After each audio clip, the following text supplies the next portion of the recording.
Exodus chapter 27. Build an altar of acacia wood, 3 cubits high. It is to be square, 5 cubits long and 5 cubits wide. Make a horn at each of the 4 corners, so that the horns and the altar are of one piece, and overlay the altar with bronze. Make all its utensils of bronze, its pots to remove the ashes, and its shovels, sprinkling bowls, meat forks, and firepans. Make a grating for it, a bronze network, and make a bronze ring at each of the 4 corners of the network. Put it under the ledge of the altar, so that it is halfway up the altar. Make poles of acacia wood for the altar, and overlay them with bronze. The poles are to be inserted into the rings, so they will be on 2 sides of the altar when it is carried. Make the altar hollow out of boards. It is to be made just as you were shown on the mountain. Make a courtyard for the tabernacle. The south side shall be 100 cubits long, and is to have curtains of finely twisted linen, with 20 posts and 20 bronze bases, with silver hooks and bands on the posts. The north side shall also be 100 cubits long, and is to have curtains with 20 posts and 20 bronze bases, and with silver hooks and bands on the posts. The west end of the courtyard shall be 50 cubits wide, and have curtains with 10 posts and 10 bases. On the east end, towards the sunrise, the courtyard shall also be 50 cubits wide. Curtains 15 cubits long are to be on one side of the entrance with 3 posts and 3 bases, and curtains 15 cubits long are to be on the other side, with 3 posts and 3 bases. For the entrance to the courtyard, provide a curtain 20 cubits long of blue, purple, and scarlet yarn, and finely twisted linen, the work of an embroiderer, with 4 posts and 4 bases. All the posts around the courtyard are to have silver bands and hooks and bronze bases. The courtyard shall be 100 cubits long and 50 cubits wide, with curtains of finely twisted linen 5 cubits high, and with bronze bases.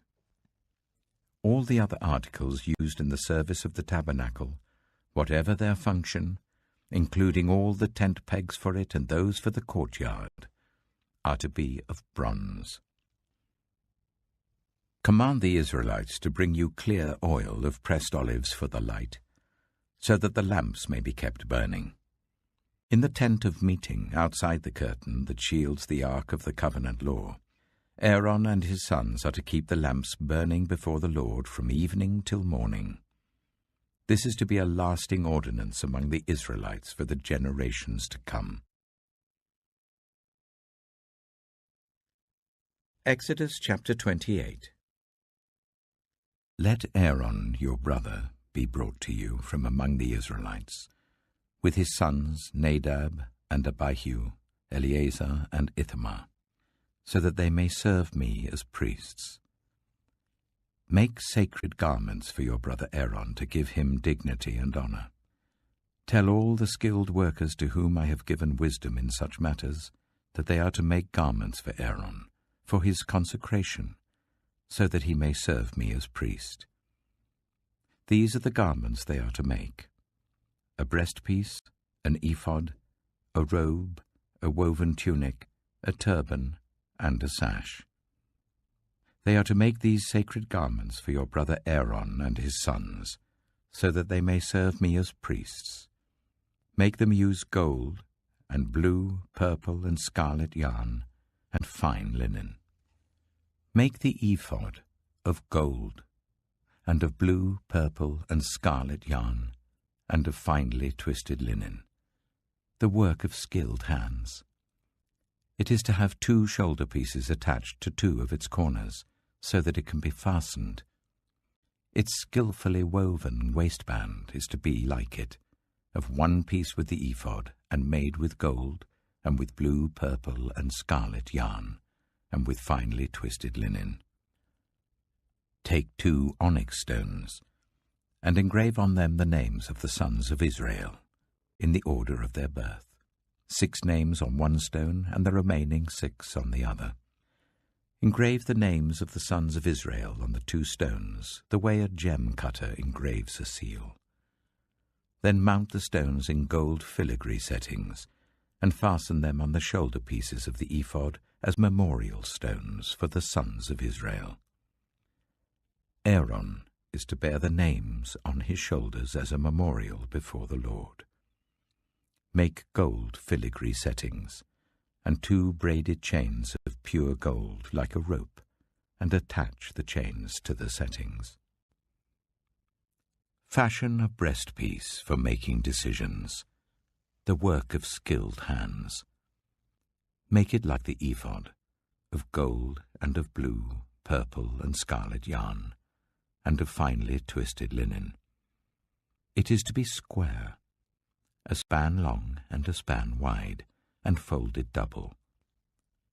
Then mount 4 rows of precious stones on it. The first row shall be carnelian, chrysolite, and beryl. The second row shall be turquoise, lapis lazuli, and emerald. The third row shall be jacinth, agate, and amethyst. The fourth row shall be topaz, onyx, and jasper. Mount them in gold filigree settings. There are to be 12 stones, 1 for each of the names of the sons of Israel, each engraved like a seal the name of one of the 12 tribes. For the breastpiece, make braided chains of pure gold like a rope. Make 2 gold rings for it and fasten them to 2 corners of the breastpiece. Fasten the 2 gold chains to the rings at the corners of the breastpiece, and the other ends of the chains to the 2 settings, attaching them to the shoulder pieces of the ephod at the front. Make 2 gold rings, and attach them to the other 2 corners of the breastpiece on the inside edge next to the ephod. Make 2 more gold rings, and attach them to the bottom of the shoulder pieces on the front of the ephod, close to the seam just above the waistband of the ephod.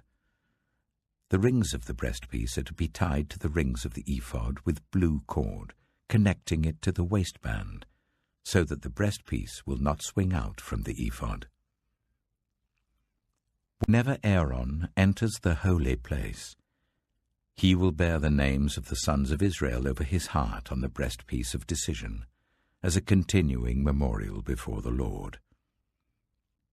Also put the Urim and the Thummim in the breastpiece, so they may be over Aaron's heart whenever he enters the presence of the Lord.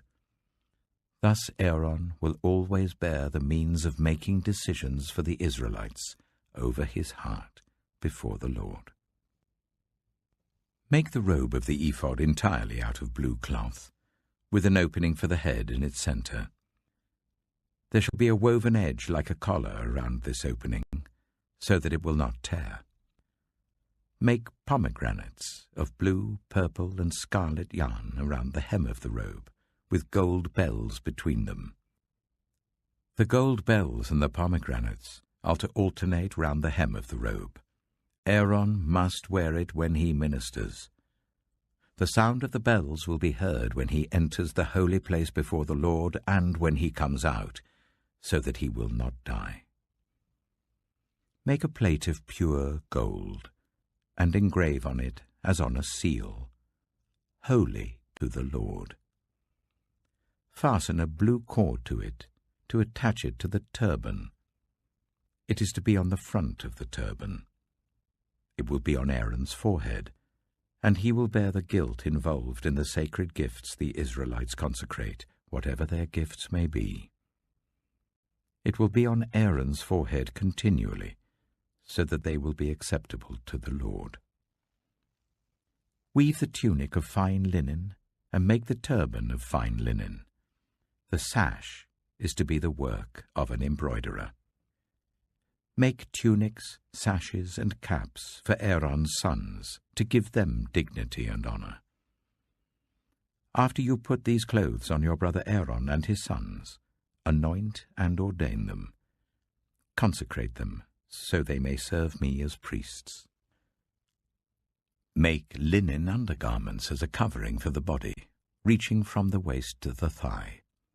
Aaron and his sons must wear them whenever they enter the tent of meeting or approach the altar to minister in the holy place, so that they will not incur guilt and die. This is to be a lasting ordinance for Aaron and his descendants. Matthew chapter 22.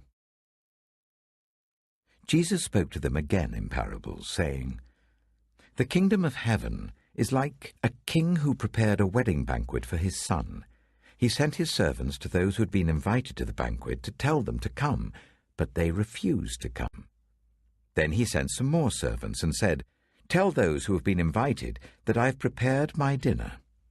My oxen and fattened cattle have been slaughtered, and everything is ready. Come to the wedding banquet.' But they paid no attention and went off, one to his field, another to his business. The rest seized his servants, ill-treated them, and killed them. The king was enraged. He sent his army and destroyed those murderers and burned their city. Then he said to his servants, 'The wedding banquet is ready, but those I invited did not deserve to come. So go to the street corners and invite to the banquet anyone you find.' So the servants went out into the streets and gathered all the people they could find, the bad as well as the good, and the wedding hall was filled with guests. But when the king came in to see the guests, he noticed a man there who was not wearing wedding clothes. He asked, 'How did you get in here without wedding clothes, friend?' The man was speechless.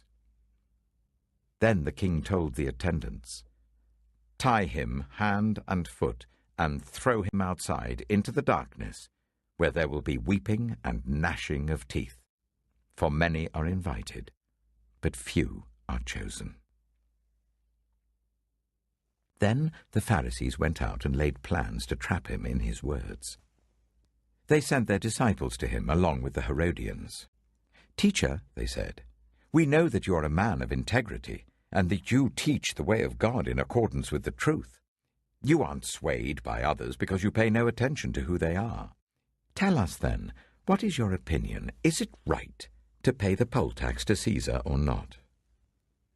But Jesus, knowing their evil intent, said, 'You hypocrites! Why are you trying to trap me? Show me the coin used for paying the tax.' They brought him a denarius. And he asked them, 'Whose image is this, and whose inscription?' 'Caesar's,' they replied. Then he said to them, 'So give back to Caesar what is Caesar's, and to God what is God's.' When they heard this, they were amazed. So they left him and went away. That same day, the Sadducees, who say there is no resurrection, came to him with a question. 'Teacher,' they said, 'Moses told us that if a man dies without having children, his brother must marry the widow and raise up offspring for him. Now there were 7 brothers among us. The first one married and died, and since he had no children, he left his wife to his brother. The same thing happened to the second and third brother, right on down to the 7th. Finally, the woman died. Now then, at the resurrection, whose wife will she be of the 7, since all of them were married to her?' Jesus replied, 'You are in error because you do not know the Scriptures or the power of God. At the resurrection, people will neither marry nor be given in marriage. They will be like the angels in heaven. But about the resurrection of the dead, have you not read what God said to you? I am the God of Abraham, the God of Isaac, and the God of Jacob. He is not the God of the dead, but of the living.' When the crowds heard this, they were astonished at his teaching. Hearing that Jesus had silenced the Sadducees, the Pharisees got together. One of them, an expert in the law, tested him with this question. 'Teacher, which is the greatest commandment in the law?' Jesus replied, 'Love the Lord your God with all your heart, and with all your soul, and with all your mind. This is the first and greatest commandment, and the second is like it. Love your neighbor as yourself. All the law and the prophets hang on these two commandments. While the Pharisees were gathered together, Jesus asked them, "What do you think about the Messiah? Whose son is he?" "The son of David," they replied. He said to them, "How is it then that David, speaking by the Spirit, calls him Lord? For he says, 'The Lord said to my Lord, sit at my right hand until I put your enemies under your feet.' If then David calls him Lord, how can he be his son?" No one could say a word in reply, and from that day on, no one dared to ask him any more questions. Psalm 31. In you, Lord, I have taken refuge. Let me never be put to shame. Deliver me in your righteousness. Turn your ear to me. Come quickly to my rescue. Be my rock of refuge, a strong fortress to save me. Since you are my rock and my fortress, for the sake of your name, lead and guide me. Keep me free from the trap that is set for me, for you are my refuge. Into your hands I commit my spirit. Deliver me, Lord, my faithful God. I hate those who cling to worthless idols. As for me, I trust in the Lord. I will be glad and rejoice in your love, for you saw my affliction and knew the anguish of my soul. You have not given me into the hands of the enemy, but have set my feet in a spacious place. Be merciful to me, Lord, for I am in distress. My eyes grow weak with sorrow, my soul and body with grief. My life is consumed by anguish, and my years by groaning. My strength fails because of my affliction, and my bones grow weak. Because of all my enemies, I am the utter contempt of my neighbors, and an object of dread to my closest friends. Those who see me on the street flee from me. I am forgotten as though I were dead. I have become like broken pottery, for I hear many whispering, terror on every side. They conspire against me and plot to take my life. But I trust in you, Lord.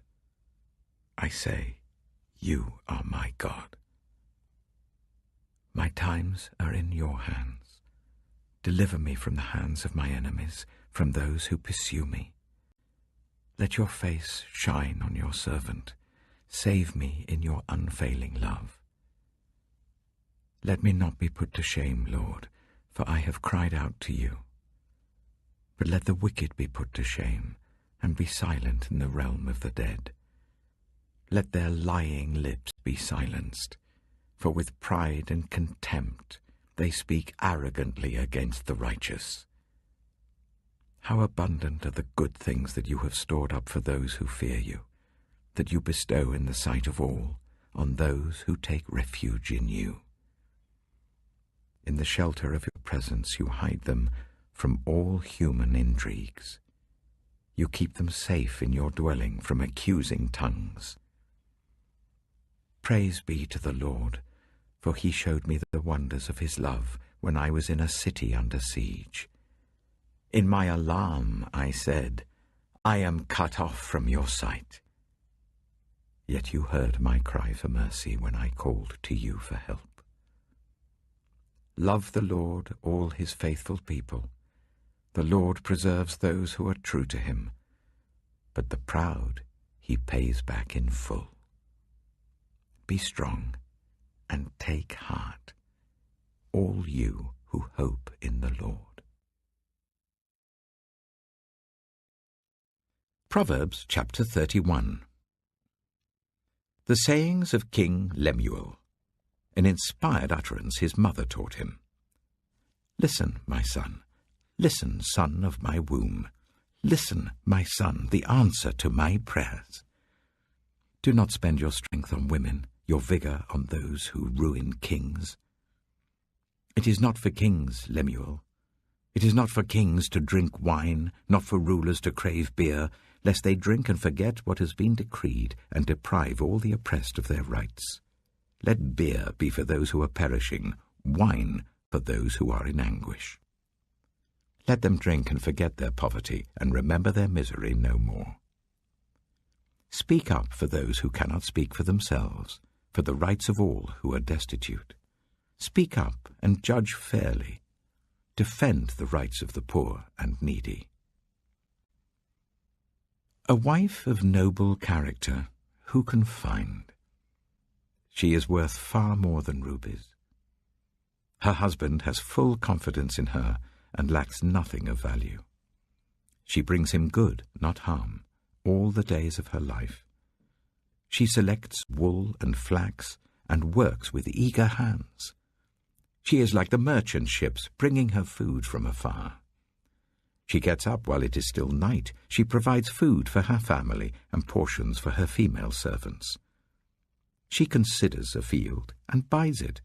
Out of her earnings she plants a vineyard. She sets about her work vigorously. Her arms are strong for her tasks. She sees that her trading is profitable, and her lamp does not go out at night. In her hand she holds the distaff and grasps the spindle with her fingers. She opens her arms to the poor and extends her hands to the needy. When it snows, she has no fear for her household, for all of them are clothed in scarlet. She makes coverings for her bed. She is clothed in fine linen and purple. Her husband is respected at the city gate, where he takes his seat among the elders of the land. She makes linen garments and sells them, and supplies the merchants with sashes. She is clothed with strength and dignity. She can laugh at the days to come. She speaks with wisdom, and faithful instruction is on her tongue. She watches over the affairs of her household, and does not eat the bread of idleness. Her children arise and call her blessed. Her husband also, and he praises her.